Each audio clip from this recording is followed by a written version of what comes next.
Are you God's son? Are you God's servant?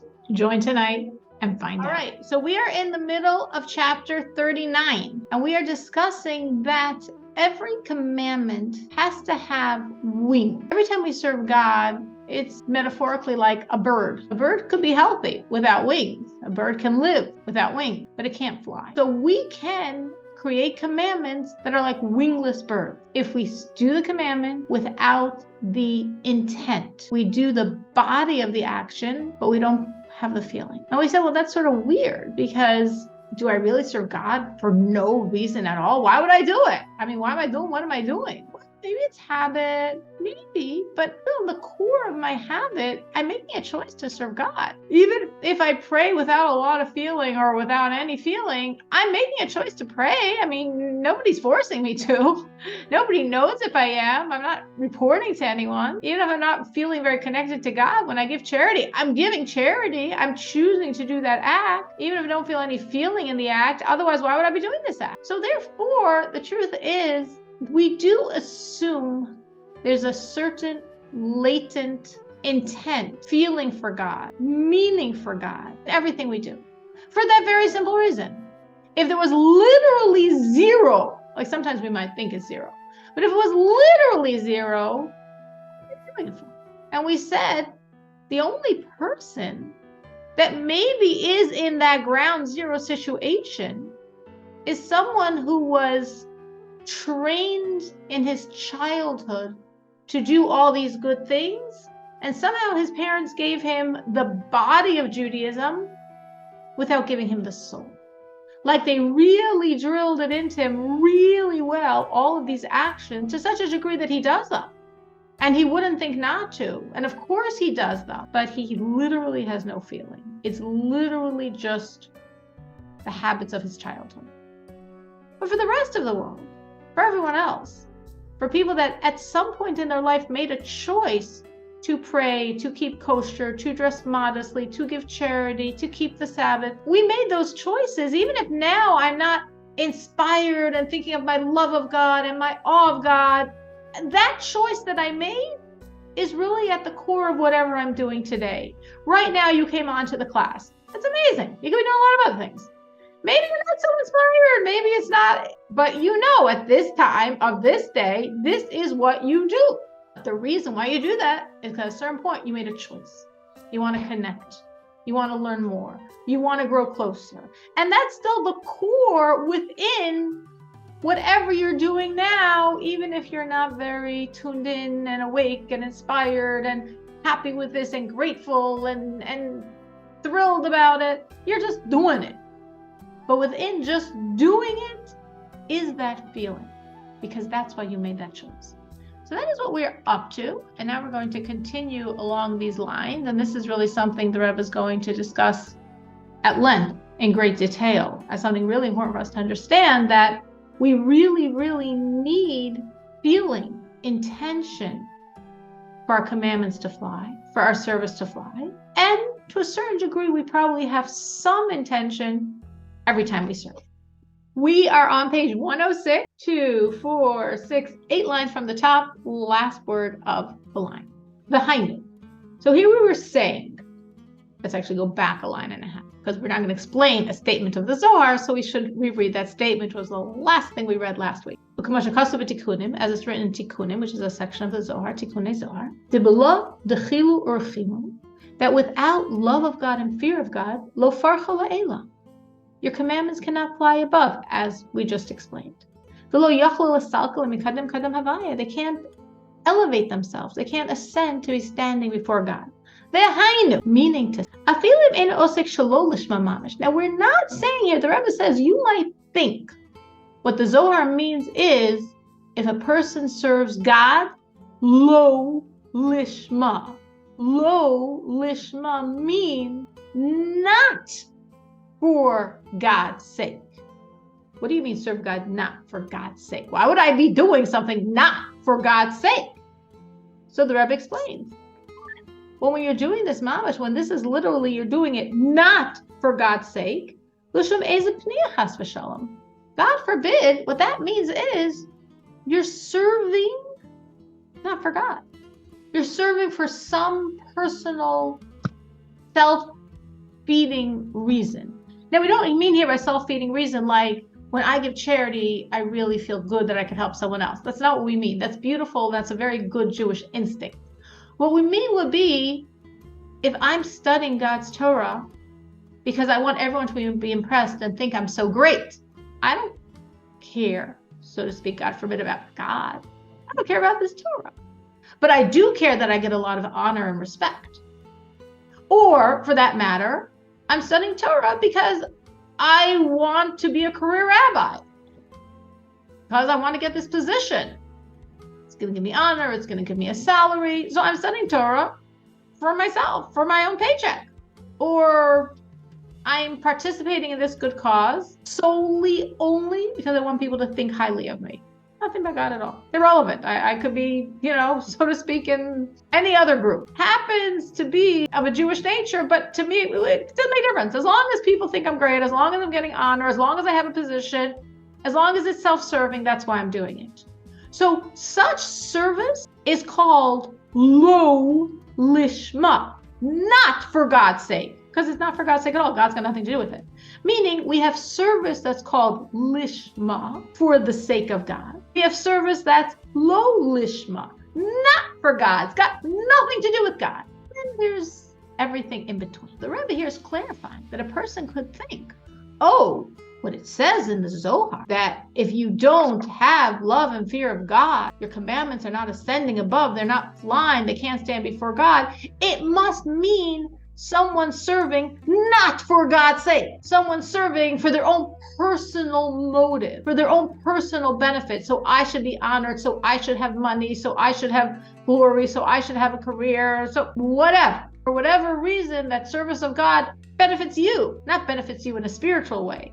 Not benefits you that you feel so good and emotionally connected when you're doing things. No, benefits you in a very pragmatic way. And again, from your perspective, you're doing anything. You just happen to be doing this. And this is serving you. If something else wants you to do that. That's not what the Zohar means. Meaning what the Rebbe is pointing out here is, if that was what the Zohar was meaning, so we would say, okay, good. Well, that's got nothing to do with me. I'm not studying Torah to get a job. I'm not doing this commandment. I'm not, making a meal for someone so people should think I'm a great person. I'm not praying so I'm going to get honor and glory. I'm playing in my room when nobody's around. So I'm not doing that. So this got nothing to do with me. Whoever says, no. That's not what we mean here. The Zohar is not only talking about people that are serving God without God involved at all. Lo lishma. The Zohar is also talking about people that are not doing it not for God, but are not doing it for God. People that are just blah. Not doing for personal benefit, not doing for their job, their career, their honor, their prestige, their money, not any of that stuff. But they're not doing it with a love and fear of God either. So why are they doing it? So the Rebbe continues, Ella k'moshe kasu, but rather as it's written, Vatihi yirasam oisi mitzvahs anashim milumada. So this is a quote from Isaiah, from Yeshaya, that says, their fear toward me has become just something trained, a habit, a good habit.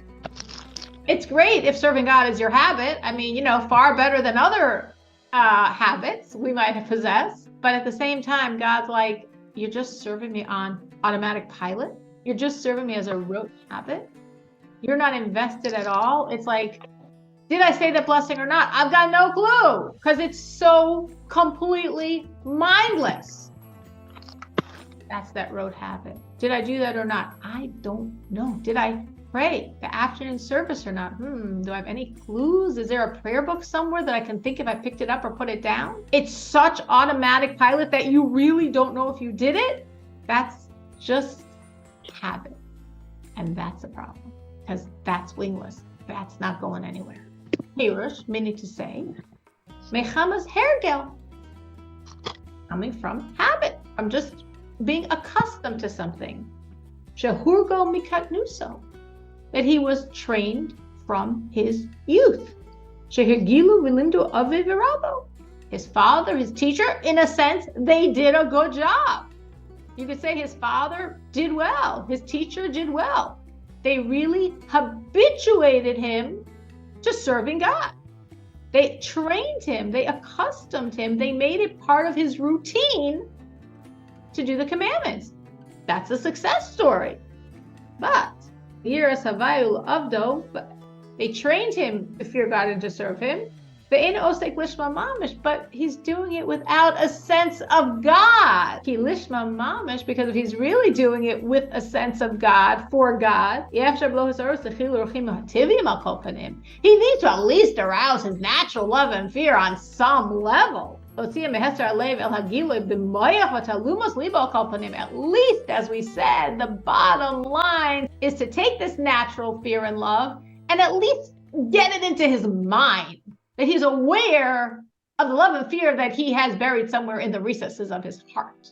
That's like the most minimal love and fear you can get by and still say you got something. Because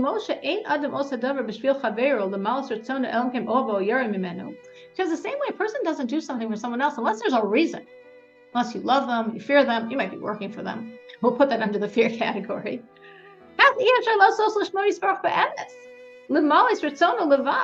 So the same way you can't be doing for God, for real, to fulfill his will, at least to remember this and at least on some level elicit this love and fear you have for God. At least in your mind, at least in the recesses of your heart. At least. What are we saying here? We're saying that you have a person.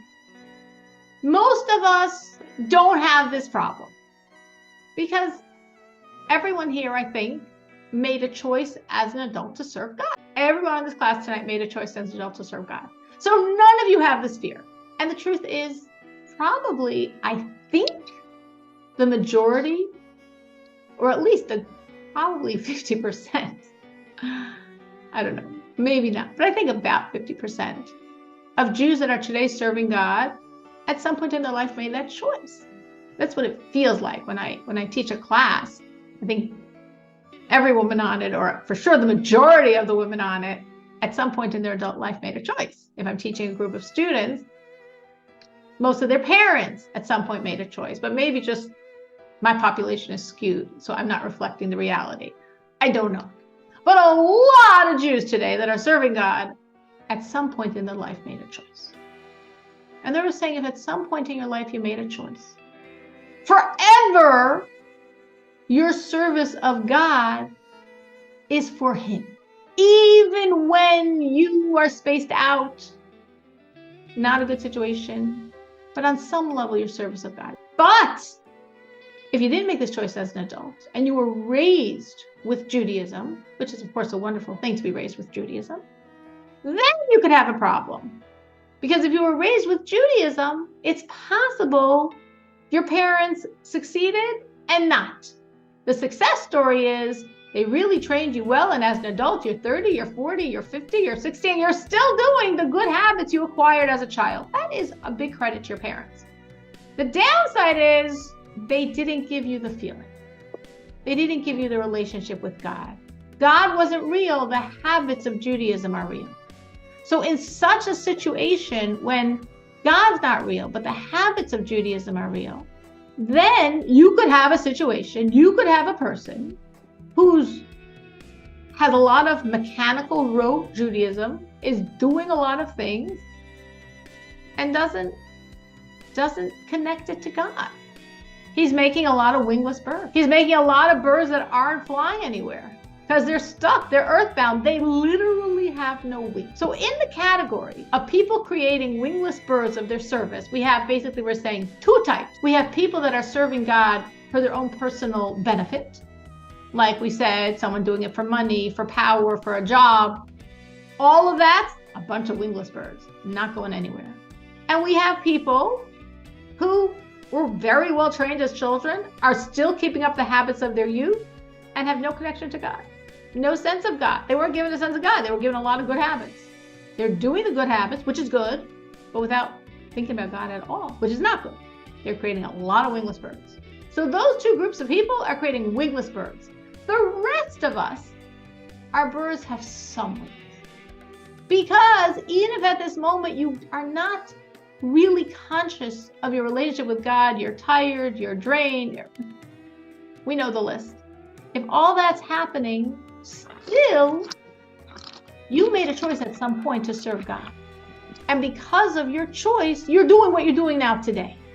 And therefore, within your action today is that original choice. And that choice was motivated by love and fear of God. You actually need both. You need love and you need fear. Why?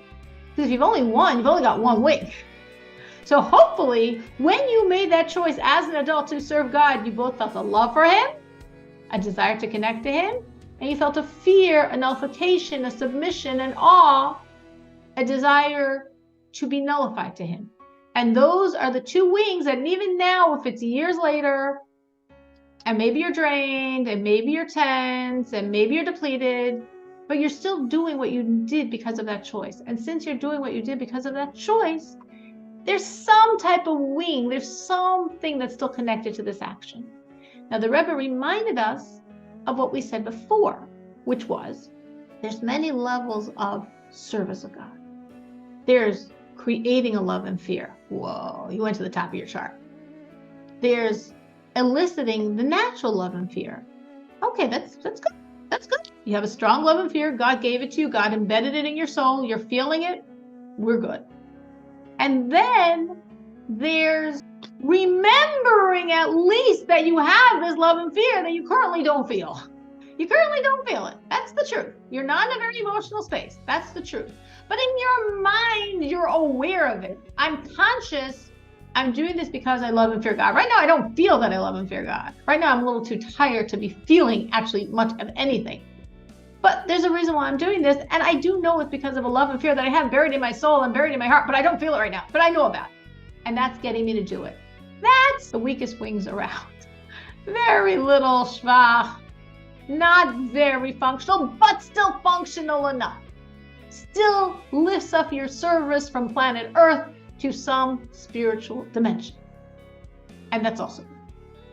So this concept that we began last week and we've spoken about now for the class until this point, how does it make you feel about your own service? Does it inspire you to say, I really got to give a lot more love and fear focus because I didn't realize, boy, I don't want my commandments to be stuck?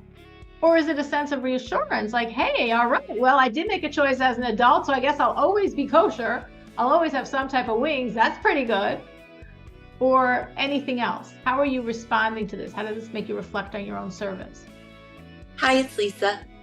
Lisa, let's hear your thoughts. Well, because I wasn't raised in a ultra religious family, I would say that just from learning from you that there is a tremendous power that comes from learning with your whole heart and a responsibility as well in order to serve God in the right way, so to speak. So it's been empowering for me. And when I pray and when I study like with you, it's just all very, very positive. It's positive and it's uplifting, and it puts me on a whole different level than I ever was on before. So you are saying that you are fresh enough and conscious of your choices enough that when you're doing something, you feel for God. That's why you're doing it. Oh, yes. Yes. So you're in very safe ground. Nothing here is automatic pilot. Nothing here is the habits of your youth. Everything is a very conscious choice and has a lot of feeling. I would say so. Yes, not 100% of the time. Like you're saying, if I'm exhausted and when I'm praying and I have to remember to move my lips and have some sound coming out of me. But I'm definitely heading in that direction all the time. Beautiful. So thank you. Thank you. Someone else? Any other thoughts on this? How it reflects their own service? Rachel? Yeah. I wouldn't say that I feel all the time love and fear of God, but I I just know that I want to do it because God wants me to do it.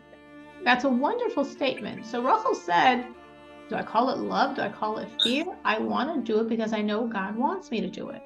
Now, I want to unpack that statement of Rachel, because that's a really real statement.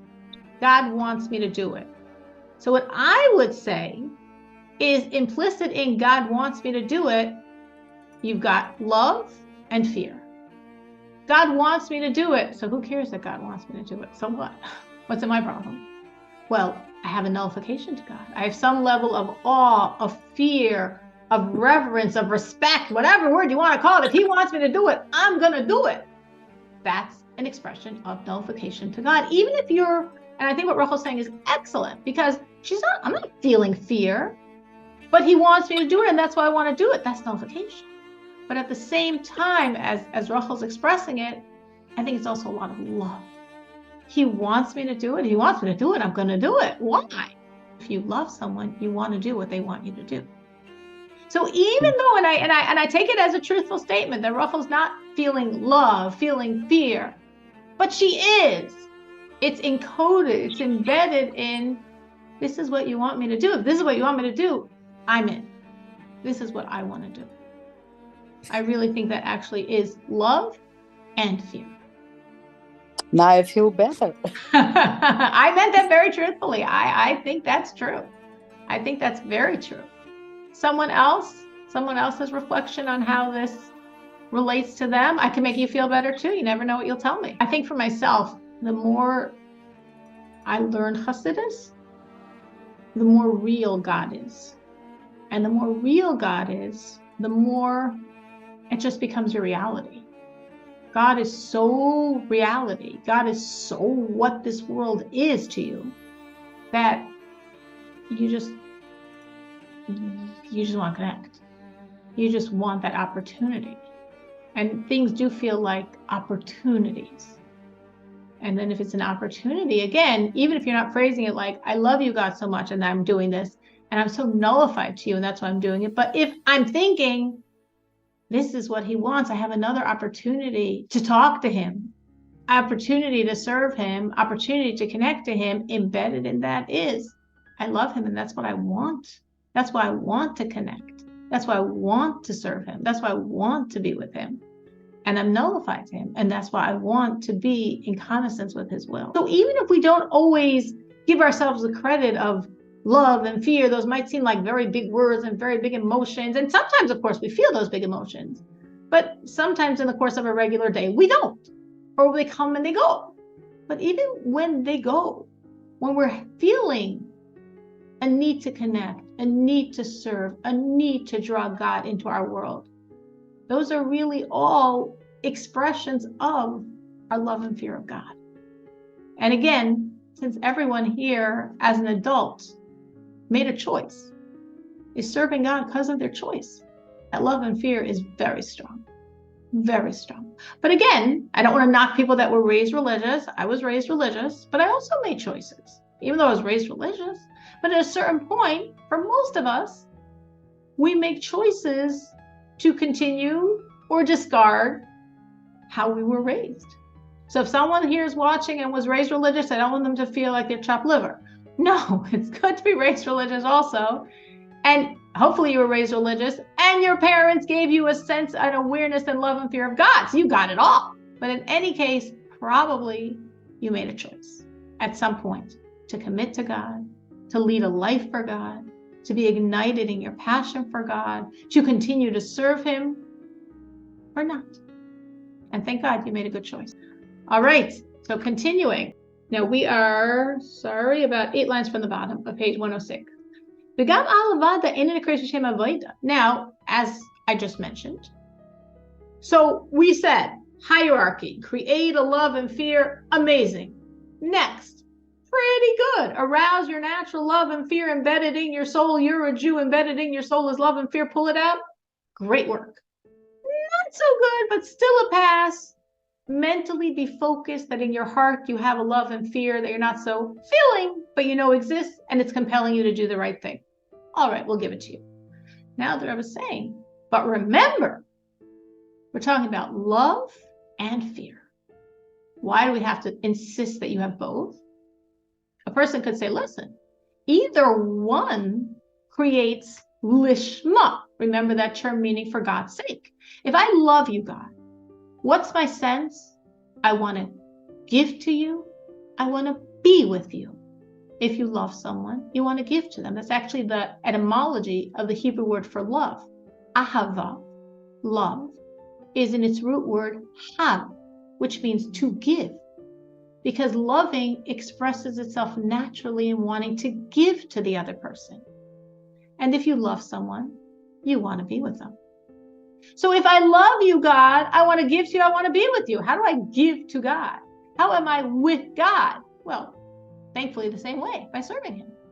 Every time I do a commandment, every time I study Torah, I'm giving to God and I'm with God. So that love could actually be the complete motivation for my service. Or conversely, I have such nullification to God. I'm so focused on his presence. I'm so aware of his power. And I know what he wants from me. And therefore, of course, I do it. With my fear alone, I'm completely connecting, completely doing, have complete lishma for the sake of God. So I just painted two scenarios. One where the person is only feeling love, but it's a complete for the sake of God's service. One where the person is only feeling fear, and it's a complete for the sake of God's service. And the Rebbe is saying, true, but it's not enough. You actually need both. You need the wing of love. You need the wing of fear. And very simply, as the Rebbe is going to tell us, birds don't fly with one wing. Because again, we are focused on taking our service and it ascending. That's what we discussed in this chapter. The service fuses with the spiritual realm it reaches based on the quality of love and fear, fuses with the core godliness in that world, and ultimately fuses with the infinity of God that's embedded in the core godliness of every world. But to ascend anywhere, you need two wings. One does not cut it. So therefore, even though only fear or only love could create and compel a service, and the service is spiritual, and the service is for God's sake. Why? For it to achieve a spiritual world, for it to fuse with the core godliness, for it to fuse with the infinity of God embedded in that core godliness. It needs two wings, it needs love and fear. So we're going to start by saying, so if it's just love alone, you're missing the, as we call it, avoida piece, the service. Because love might not imply service. So let me read that and then we'll explain. So also love itself alone is not called service without at least some level of fear of God. Maybe not the highest, maybe the lowest, but we need some type of fear of God. And this lowest level baseline fear of God is embedded in the heart of every Jew, as will be explained. So the Rebbe is saying, if you really love, but don't fear at all, which sounds a little strange to be honest, but is a possibility, it might not be about God, it might be about you. The Rebbe is saying, I don't know if we call that service. Because service means nullifying yourself. Work. Submitting to the yoke of God. So if a person doesn't have any sense of submission to the yoke of God, they're completely missing the fear element. They're completely missing the work element. It's not good enough. Because our service has to also incorporate submission, work, yoke of God's authority. In Kabbalistic Hasidic terminology, we speak of this sometimes as the son modality versus the servant or slave. And in our service of God, we actually need both. A son, a child, serves his father, hopefully in a healthy relationship with good parents and good children. All is good, all is healthy, all is perfect. The son loves his parents and does for them. Loves his father, loves his mother, does what he can for them because he loves them. A servant serves his master, even though his master is a very kind master and very good master, but because he fears him, because he's his master. So he has to be nullified to him. So what does God want from us? God wants both. We have verses that we're told we are God's child. B'ni b'chori Yisrael. My child, my firstborn is Israel. You are children to God your Father. The Baal Shem Tov says every single Jew, every one of us, is like God's only child. Not just a child, we're his only child. Like a parent that waited their whole life for a child, and then you were born. That's God's relationship to you. That's all love. That's a child. And we are told in many other verses, we are God's servants. Avadayim, you're my servants. We're servant of God, which means we're nullified to him. We submit ourselves to his authority. How does this pan out in the reality of your service? Well, I think it's very easy to see because probably everyone here has some part of Judaism that they love doing. If you could think of anything, even one thing about being a Jew, serving God that you love, please raise your virtual hand. Well, I'm gonna raise my hand, but I'm not gonna do the virtual hand. Okay. I don't see anyone. I see a bunch of black screens tonight. Okay, and Donnie's voicing her raising of her hand. Guess what? It was unanimous. I am not surprised. Now, if I went around and I asked each person to share what they love, we might all have different things we love. But that's not the question. We all have something in Judaism we love. We love to help other people. We feel so great when we're praying. We love to study God's Torah. We love to give charity. We love to be dressed modestly. We love the Shabbos. We love the Passover. No, actually, we love Shavuos. No, actually, we love Sukkot. No, actually, we love them all. What's your favorite holiday? Whatever holiday you're on. Like, we love being a Jew. We love being connected. We love knowing we're God's only child. We love feeling that trust and relationship. There's so much in Judaism we can love. So if you love all of the above, or if I didn't even touch what you love, that's fine. We all have things we love. And when we're loving God, we're his child. Now everyone put down their hands, who didn't put down your hands yet. So we all have that piece of us when we're in that space. Again, it might be once a day, once a week, once a year, or it might be every day, all day long, but we all have some part of us that's God's shining child. Now, can you think of some part of Judaism that you don't love, but you do? I'm not saying you don't love it, you don't do. You don't love it, but you do it. It's not easy for you. It's challenging for you. It's hard for you. You're like, okay, God, this is your world. I'm doing it. You're the boss. I'm doing it. I'm doing it. You're God. I'm doing it. I serve you. I work for you. I'm your Jew in this world. I'm doing it. Like you should search and find something that is hard for you. Maybe it's hard for you to keep your mouth shut and not gossip, or hard for you to always be truthful, or hard for you to be modest, or hard for you to be compassionate to annoying people, or hard for you to be kind and patient with your husband and children, or lots of things God wants that might be hard, and you do it anyway. Why? Because he's God. When you're doing that, you're his servant. Sometimes some good deed could come ringing at your door, so to speak, and you're like, oh my gosh, I'm really not up for this one. Okay, God, I'm your servant. Sometimes I think, okay, God, I'm your soldier. It's the same concept. I'm your servant, I'm your soldier, I'm your slave, you're God. I don't want to do this, but I know you want me to. All right, I'm marching. And it's really important. It's incredibly important that every one of us has that piece that's God's child, and we feel so connected, and we love doing what he loves. That's when you and God are like on the same page. You love giving charity. He loves for you to give charity. You're one. You love hosting. He loves for you to host. You're one. You love the Sabbath. He loves the Sabbath. You're one. That's wonderful. That's you as his child, and that's really important. And you want to amp that up as much as possible. And it's also really special, all the things you don't love. All the things that are hard for you are really special also, because they really express, God, I'm your servant.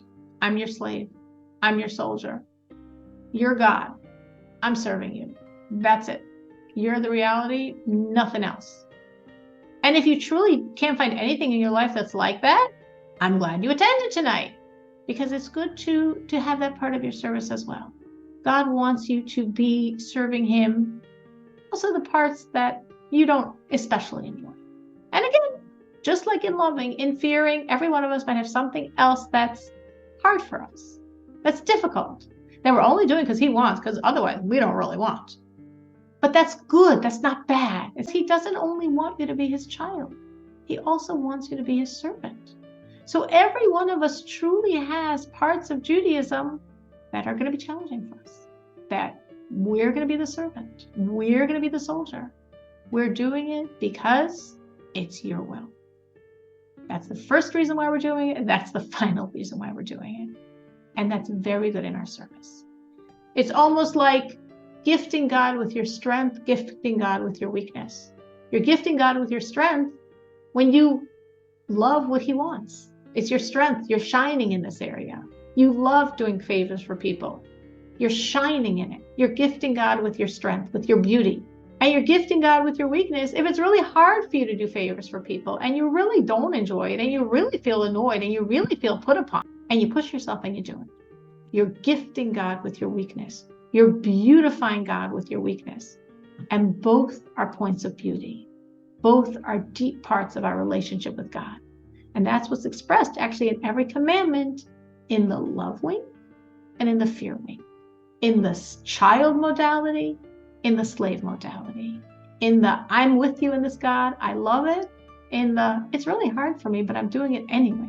So obviously, as you can understand, when you're doing a commandment that you love, there's a lot of love there, a lot of feeling you and God the same, you God's child. So that wing's very strong.